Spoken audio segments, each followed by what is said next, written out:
All right, brothers and sisters, what it do, what it do, what it do. Got a few emails, a few questions being asked by some brothers. Uh, let's see if I can get at them real quick. One of the questions was, Brother Elihu L., what do you think about some of the missing books of the Bible? And he mentioned, I think, one of the books of Solomon. Well, very good question. Excellent question. As a matter of fact, sorry, I'm trying to get these potatoes going. All right. Excellent question. Okay. The Bible, first of all,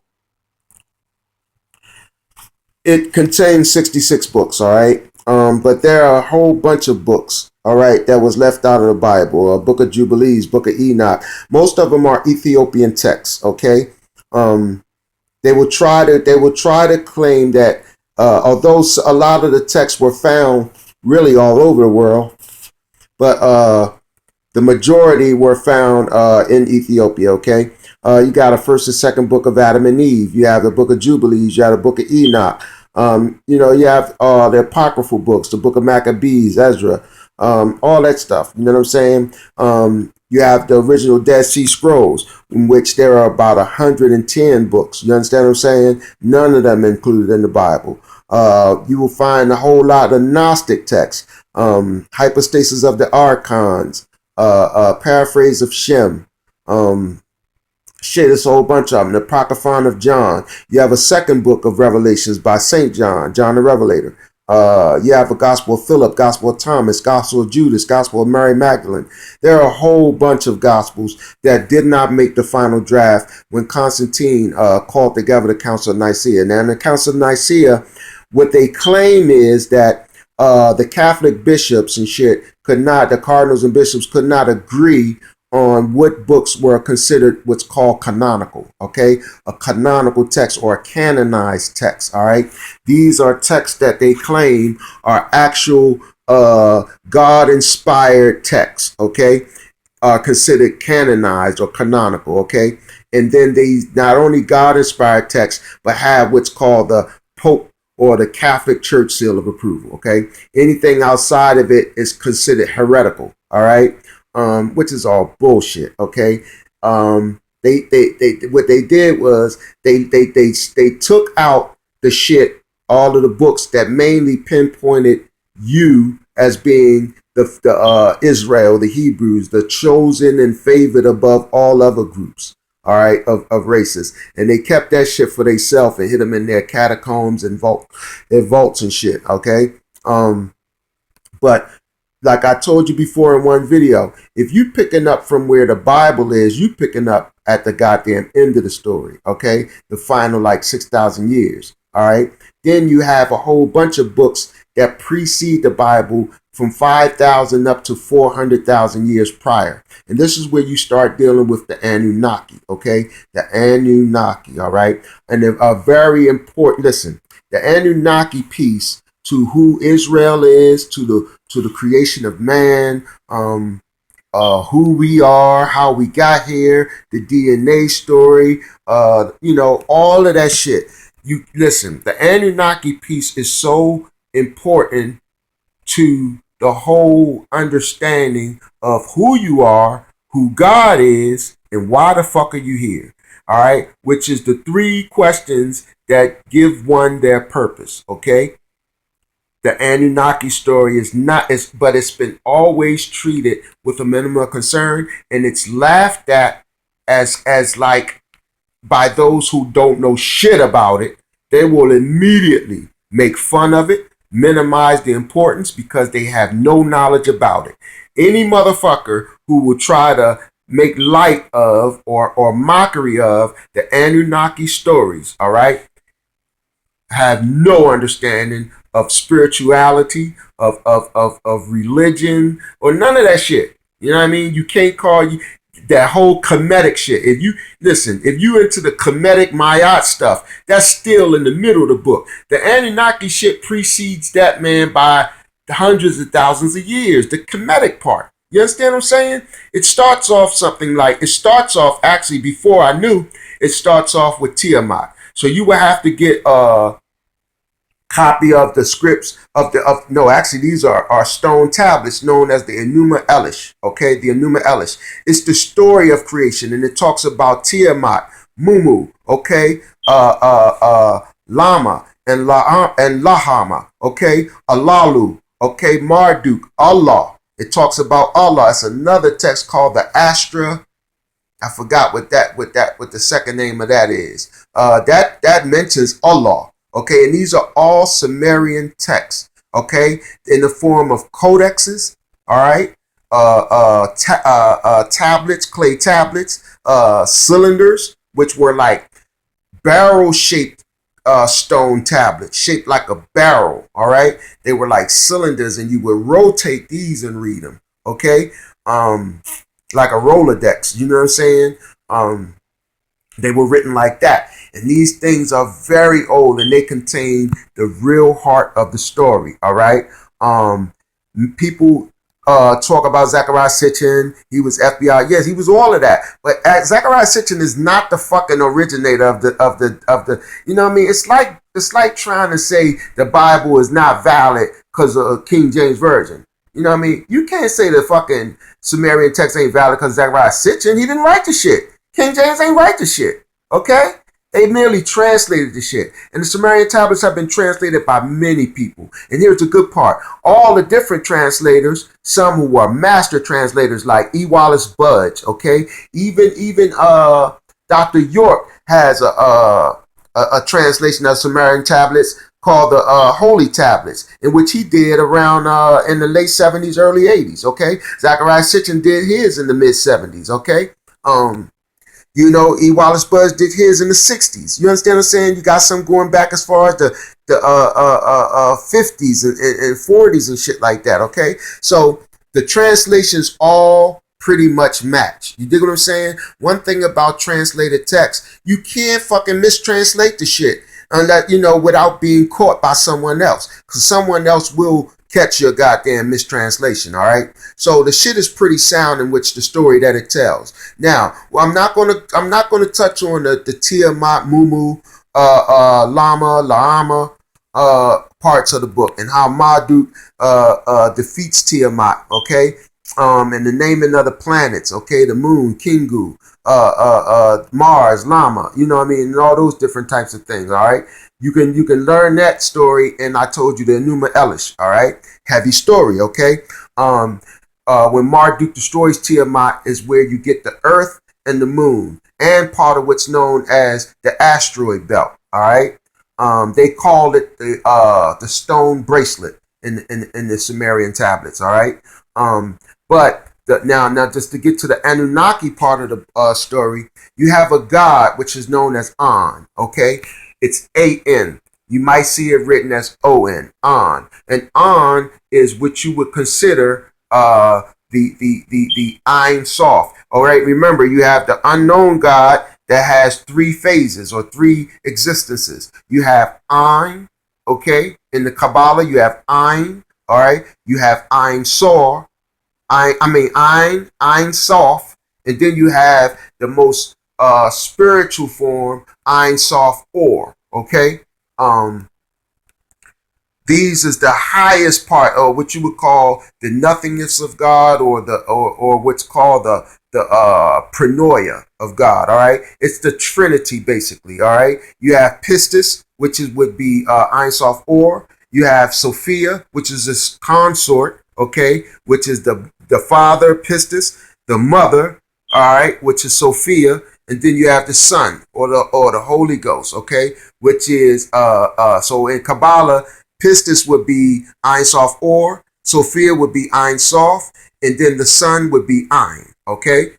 When you get into the paraphrase of Shem, when you get into the Pistis Sophia, when you get into the Apocryphon of John, when you get into the Sophia of Jesus Christ, Okay, and these are just mistranslated names. Okay, so of course the original don't say it as that. All right, these are white folks change the name of putting Jesus in place of something else. Okay, but you have the first god, which is a king list. You have a Sumerian king list. You can also read that. All right, the Sumerian king list starts with An or Anu. Okay, no, it starts with An. We ain't at Anu yet. It's On, O-N or A-N, okay? And he is the first king or first god, all right? Remember, heaven has 7 planes or existences, okay? So here, we're not in the top world of the Kabbalah, okay? Where you have Ein Sof Or, okay? We're starting off right now with what's called Keter, the crown, okay? So this would be on, okay? And you had that top 3 world, which of course I told you is the 3 supernals, Ein Sof Or, whatever. All right. So then you have the first beings made. All right. And this is where you get your Elohim, starting with On. All right. Where it says, let us make man in our image and in our likeness. Okay. Remember, when you start off with Genesis, you're speaking of plural gods. These are gods, not a God. Okay. The monotheism God really should not even really be there once you understand how the story really went down and how it went. And I'm gonna tell you where the monotheism comes about into this story. All right, it's where you get the demiurge. Okay, y'all the Baoth or y'all Debiot. Some call it all Debiot. All right, and he's also known as Samael. Okay, Samael or Samael. All right, Where I'm at. Okay, you got On. He's the first in the king list. There are 10 kings before you get to Anu, okay, which is the 11th king, who is the king of the Anunaki and the king of Nibiru, okay? Now, before Anu gets to the throne, the sitter on the throne was one named Alalu, okay? This is where you get Allah from, okay? Alalu, okay? Now, Alalu, all right, is mentioned in the Enuma Elish, okay, Allahu, it mentions Allah, okay, like you would spell it in Islam, all right, and in the Sumerian tablets, it's Alalu, okay, like you may say Allahu Akbar, Allahu Akbar, all right, you don't say Allah Akbar, it's Allahu Akbar, okay, Allahu is the greatest, all right, not Allah is the greatest, Allahu is the greatest, all right, and he is the one who sits on the throne. Now, when he comes on the throne as the 10th king, all right, he pretty much usurps the throne. Okay, he takes the throne.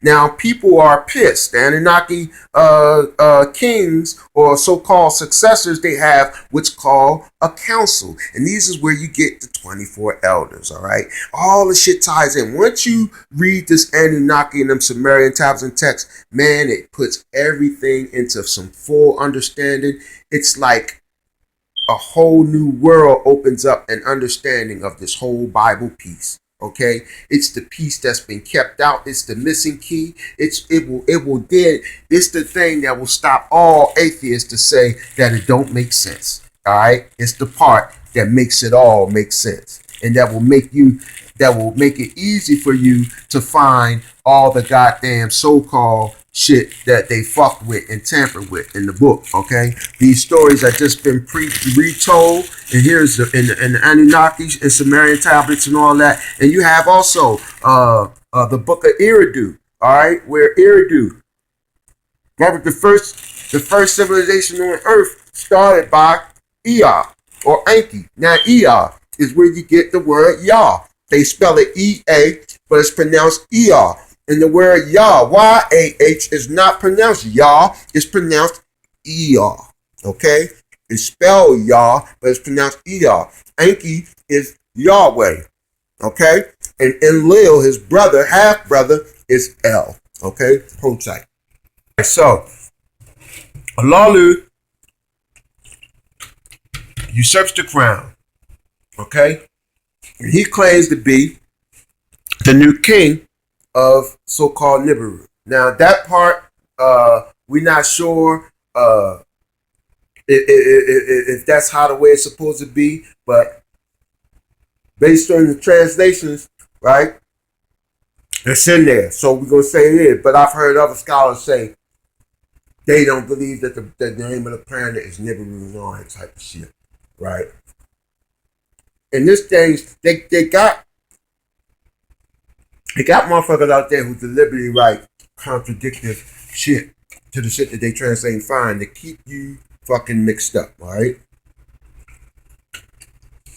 That's why you always have to study it all. Gather as much resources on a particular thing as you can, okay?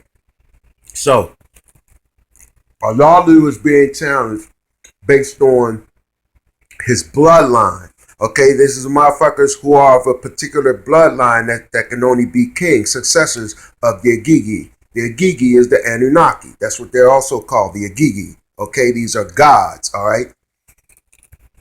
These are gods, Anunnaki, but they're not of the pure royal bloodline, all right? They're just civilians. Civilian Anunnaki, known as the Agigi, okay? And even these names are sound African and black. You think what I'm saying? All right, so they challenge him. Alalu says, okay, although my father, who was king before me, although I'm not the son of his wife, I am his son through a concubine, a mistress that he had. And he says basically, but the bloodline is not weakened in no way. No, in other words, just because I'm not the son of my father's wife, the blood of my father still is in me and it's not weakened in no way, shape, or form. All right, just because it's like that Ishmael Isaac piece. You dig what I'm saying? The problem that was going on at this particular time was this. The volcanoes on the planet Nibiru, okay, were blowing regularly, okay, more than usual. All right, they were going off regularly. It doesn't say if they were going off every hour, every goddamn 10 minutes. It don't say how often. It was going off more than normal. And what happened was it was starting to make holes in their atmosphere, or like we would say in the ozone or whatever, okay?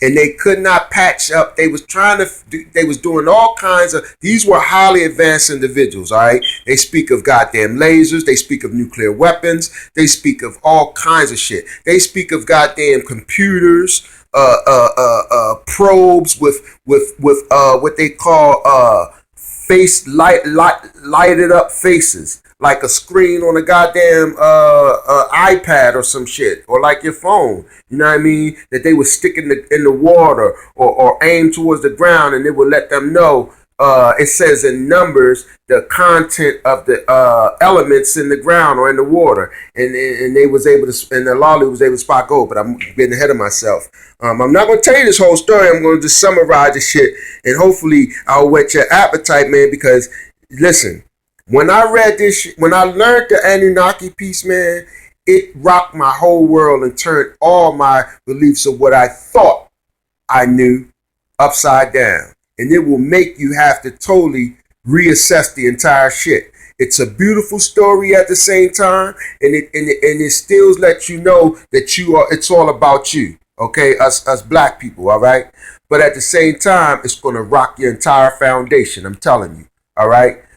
So it's gonna do both. All right, some will have a hard time with the shit because mentally it's gonna fuck you up. Okay, all right. So they were trying to do experiments to try to find ways to kind of like fill in the openings in their atmosphere. Now, the planet makes an elongated orbit around our sun. It's called the 12th planet, all right? Some call it the 10th planet. Zechariah Sitchin's book has a book on it called the 12th planet, all right? But some believe it to be the 10th planet after, remember they said Pluto wasn't a planet. You know, they just try to do shit to keep you confused. But listen, the Anunnaki shit, this is how important that shit is. This is why they went into goddamn Iraq, okay? This is why they went into Iraq and ransacked the goddamn museums and took the shit out of there, all right? Because see, now it was written in ancient times that this would be the time that the shit would get out. Okay, that the age of Aquarius will be a releasing of knowledge, and that we will find out who the fuck we really are and what's going on. And they went in that motherfucking museum and got that shit out of there. All right, American soldiers and NATO forces and UN forces and all that shit, because I told you it's about you. And they've hit the goddamn Asians and all other non-blacks and shit to the fact that it's all about you. All right. And you got help out there right now fighting them motherfuckers. But again, I'm getting ahead of myself. I'm not a great I'm not a lecturer. I just talk, okay? So I don't be real organized, and I move and jump around. I go forward, backward, this, that, and other. But I just be trying to get you the information out. When it comes to being a professional lecturer, that's not me. All right? I'm just a ghetto nigga speaking through a ghetto tongue that see through ghetto eyes and think through a ghetto mind. Period. You dig? I'm a product of my environment. I make no goddamn calls about it. You know what I mean? And to me, it ain't no wrong in it. As long as I'm not ignorant. All right? Ignorance is voluntary, and education is free. You get what I'm saying? As long as there were free schools and free libraries, there's no reason for no nigga, no matter what his circumstances is, whether he was born in the projects or born in the goddamn on a trash heap. You understand what I'm saying? He has no reason to stay dumb. All right. So I did most of my learning, and I did a 10-year bit in prison. You understand what I'm saying? I'm only 46. So a quarter of my life was given to this cracker spent in the belly of the beast. You dig what I'm saying? But I utilized my time as wise as possible. And I studied and gave myself what I know is a college degree in socialism, in what you call that shit? Not socialism. Sociology. You understand what I'm saying? Studying people. You understand what I'm saying? And society itself. Okay, so back to the story. Alalu, all right, he gets into a wrestling match over this. It's a battle. Remember I told you, he took the goddamn, he usurped the goddamn crown for himself, but he had friction coming from some other individuals who felt as though he don't belong king, and perhaps they should be king. All right. And I told you at the same time, you got this atmosphere problem going on. Okay. All right. Now, before the king that was sitting on the throne, that before he died, they was trying to all address, the elders were all trying to address the ozone problem. All right. And Alalu has said, has suggested before, that we go out there and we find. He said this. He said that in the stone bracelet. Remember, I told you that was that asteroid belt. Okay, they called it the stone bracelet. Okay, they said that those stones were part of Mumu Tiamat. All right, Mumu Tiamat. All right, and that gold is in those asteroids and shit. That are all those big ass chunks of rock. It's gold in there. And he suggested that they go out there and mine them goddamn rocks out there. You know, some of them motherfuckers are huge. You dig what I'm saying? Biggest goddamn entire continents that's here in America. So you can walk around them motherfuckers and whatnot. You dig? And they're strong enough to have a goddamn gravitational pull to them. Me too, also. All right? And shit, you know? And and this is after several, you know, experiments that they tried using to fill the shit up have failed. Okay, and then they figured out that they needed what was called monochromatic gold. All right, and that they could use the gold as well as the volcanoes. If they would use the, I guess, put the gold, the monochromatic gold inside the volcanoes and let the volcanoes spew the shit out into the atmosphere. But it was some shit to that effect in which they would use the monochromatic gold to like plug up and put a seal on their atmosphere. All right. And the atmosphere needed the shit because Nibiru, like I said, make an elongated orbit around the sun. All right. Like a big long oval where our planets orbit in a circular pattern around the sun. This is a more of a elongated oval orbit that it makes, okay? And when it's farthest away, the planet is of course, it's going to be colder, right? But they said on a planet like the Earth, the inner part of the planet has a core, Okay, all right, and of course we have the mantle, which is the lava part of it, and that keeps it warm, and that their atmosphere acts as a blanket. So when it's farther away and the coldest, the atmosphere keeps the heat inside. All right, that's generated from the core of Nibiru. You understand what I'm saying? All right, and when it's closer to the sun, instead of overheating, okay, that the blanket again protects it and keeps it from overheating. So when it's far away, it keeps it from fucking freezing, and when it's too close, it keeps it from getting too goddamn hot. So their atmosphere is very important to them, that their atmosphere is intact. All right, all right. Okay. So what happens is, he ends up, remember I told you he justified that I am the son of my father such and such, although I'm not the son of his wife. I'm a son of one is you know, his women on the side and shit. His bloodline is in no way diminished. You know what I mean? I'm still of pure blood and have a right to sit on the throne. Okay, so he gets on the throne for a minute, but then there's Anu, okay, was his cupbearer. He was his right hand man, like his servant, like the vice president to the goddamn president. Okay, but Anu was spreading poison. They say in the Sumerian tablets, he was poisoned in the cabinet. All right, the rest of the elders to turn against Alalu. All right. Now, Alalu then came up with an idea to fix this goddamn atmosphere problem, right? So he had haters. He had haters, basically, okay? What happens is they turn on Alalu and they try to kill his ass. Alalu jumps into what they call celestial boats. I ain't gotta tell you what the fuck that is, right? What we would call a fucking UFO, all right? The celestial boats. They're chasing after him, okay? So now shift your mind to like a Star Wars scene, all right? Where you had the X-Wing fighters chasing the goddamn Millennium Falcon or whatever the fuck, right? Alalu's in the Millennium Falcon, and you got these goddamn X-Wing fighters and shit chasing his ass, all right? They want his ass dead. You dig what I'm saying? Alalu is running for his life, okay?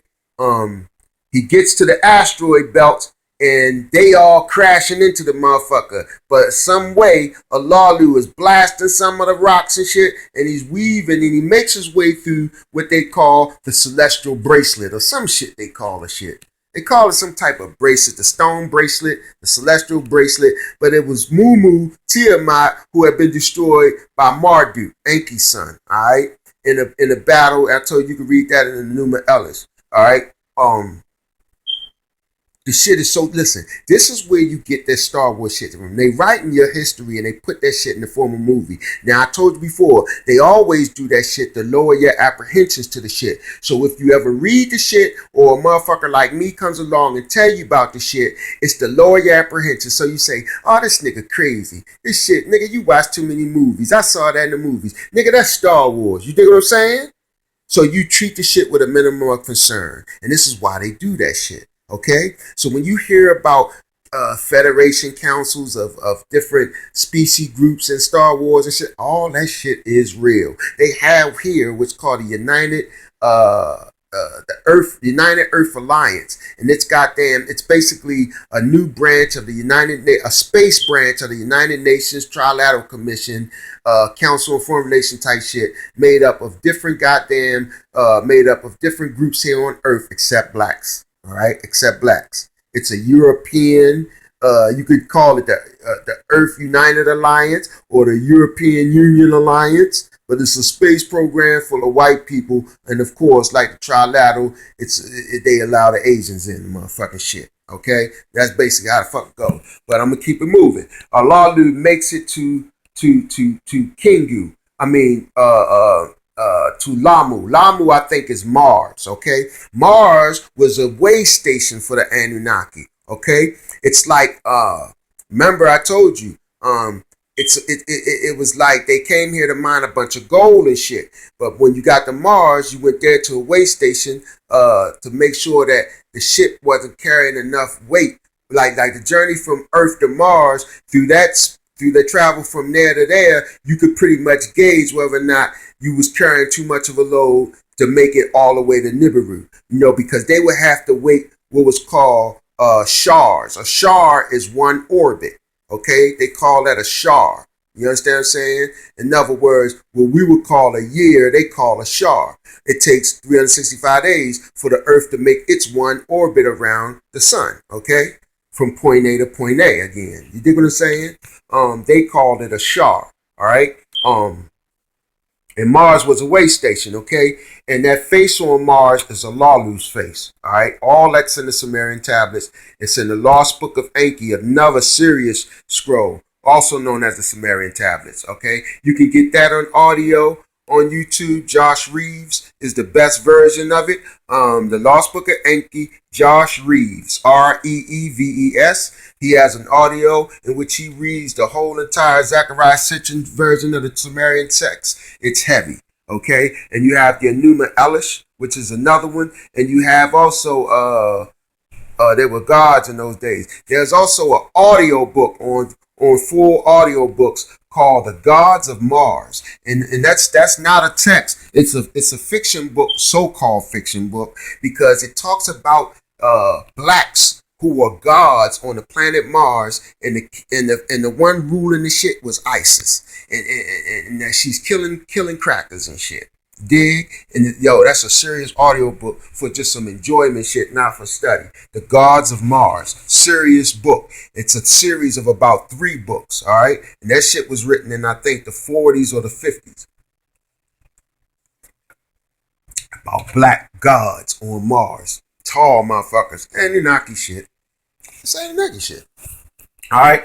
When Alalu gets here, alright, remember, he's running for his life, but he ends up landing here. It's nothing on the earth, okay? He says as he approached, he said, it was just nothing but water. So this is after one of the deluges. Now we have deluges every 12,000 years. A deluge has been taking place. So it's like cyclic, as in everything in space is cyclic. While we have seasons and orbits and shit like that, it's all cyclic. It's in cycles, okay? It just repeats itself over and over and over, okay? This is why you have vernal equinox, you know what I'm saying? The spring equinox, how you have the solstice, the winter solstice, and the summer solstice. And they just repeat themselves, all right? This is how you have Monday through goddamn Friday, days of the week. This is how you have 24 hours in a day, you know what I mean? Based on the cyclic of the rotation of the earth. You dig what I'm saying? Everything is in cycles. Everything is in circles, okay? Including the planets themselves, all right? All right. When the Alalu gets to Earth, okay, as he's approaching, he comes into the atmosphere. It says the wings of the celestial boat had begun to burn, catch fire and shit. He's describing coming into the Earth's atmosphere, and his goddamn ship is starting to heat the fuck up. All right, and it said that the wings was starting to catch fire on the celestial boat and shit. He called it like the celestial eagle, and they would have these eagle type helmet type shits on. So when you see pictures of the Anunaki with the eagle head, it's part of the suit. That's the suit or the helmet they used when they was flying and shit. And when they were first got on here, they wore it like an astronaut would use how their space helmet was, okay? They even had scuba gear, which they would call, like how you put on a scuba suit, they called it a fish suit. This is where you get Oannis, okay? Or you see pictures of Ea, of Enki and shit, of Yah, in the fish suit with like a fish on the top and coming down the back of his back. Or what they call the Pope uses that fish helmet. It's not that. They call it a fish suit, but it's a scuba suit. When you read the Sumerian tablets, you hear about them putting on a fish suit and then going down under the water swimming and shit.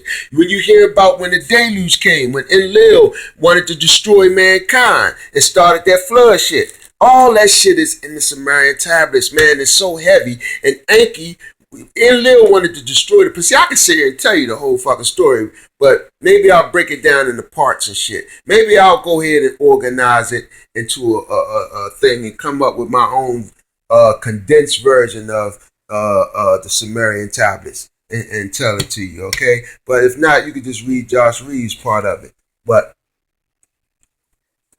I see it's 34 minutes in. I'm gonna keep this going another 10 minutes and make it 45 minutes. I'm gonna just talk until I get there. Okay, he gets here as he's coming through the atmosphere.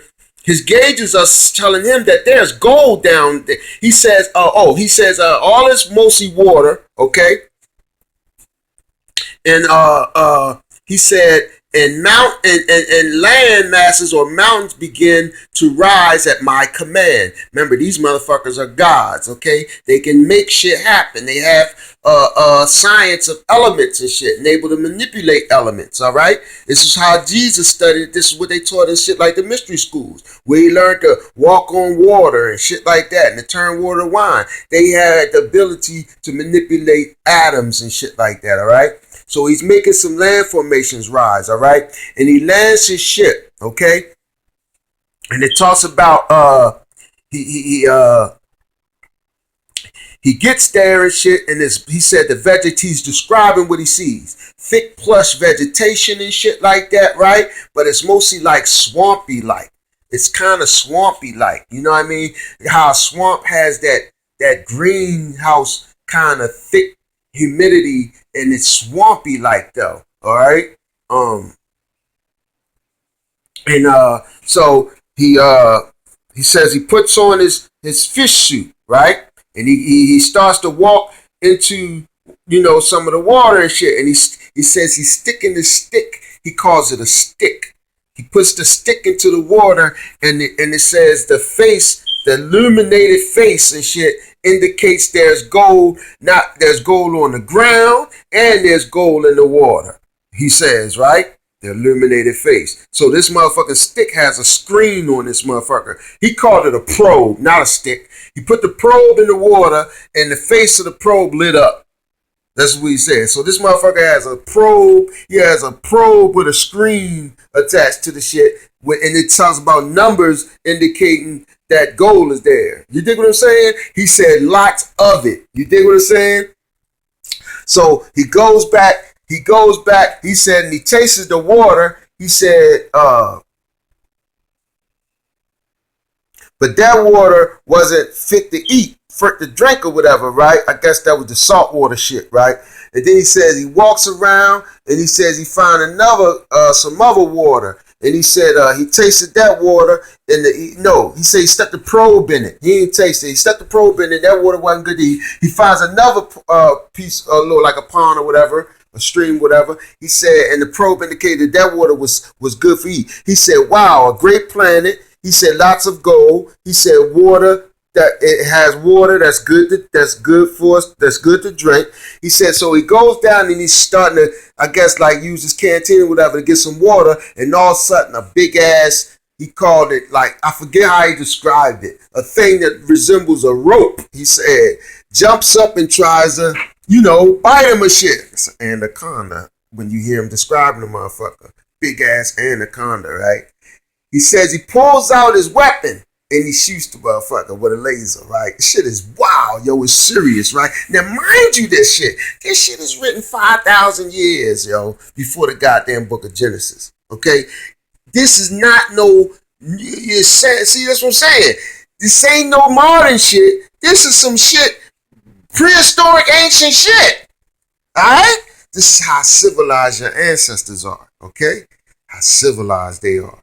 All right, it's some fuck, but the story gets fucked up because they created us to take the burden off of them mining gold. Okay, they brought in, they needed that gold mine. So for I think they said for 100 and something thousand years they was mining it themselves. Okay, they had brought in a lot of Agigi, the civilian class from Nibiru, all right, to come in and mine the gold. But after 100 something thousand years, now mind you this, their lifespan, they was living, like when you read the king list, you'll see certain kings ruled for 12,000 something years and shit like that. Sargon was one of them. Gilgamesh was another. He ruled in Eridu. If you read the Epic of Gilgamesh, serious book. These were Anunnaki as well. And these motherfuckers were much bigger and taller than us. They were pretty much like giants. So when you see motherfuckers sitting in them Egyptian photos and shit, you're going to see a lot of giants in there.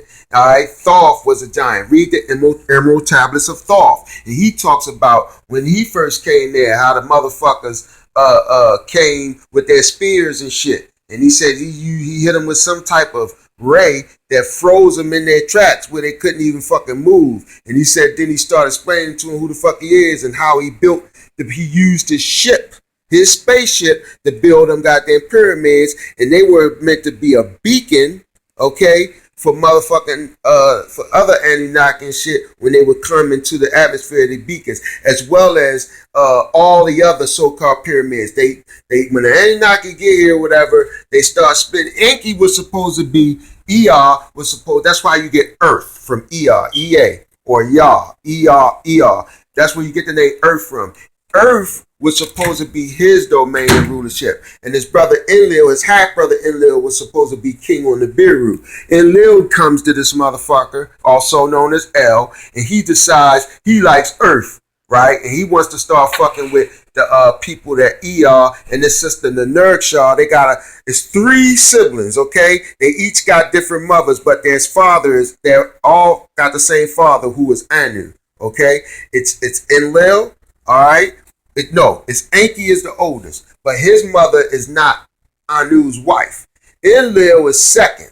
His mother is Anu's wife, and this is why he felt as though Enki should have been the goddamn king of Nibiru. He was the older brother and Anu's firstborn. See, it's like that goddamn Ishmael Isaac shit again. Remember I told you that? It's like that Seth, and they get the beef, and it's like the Seth Asar thing. It's all retold shit, but the origin of it all is the Anunnaki shit. It's the oldest by thousands and thousands of years. Okay, it predates all that other shit, and there's no other stories before it. Okay, this story goes back 400,000 years. Dig it, dig it. All right, I may make a part 2 to this if y'all feel as though y'all like it. Leave a couple comments if y'all want me to keep going and make tell you a little more about the shit. I will.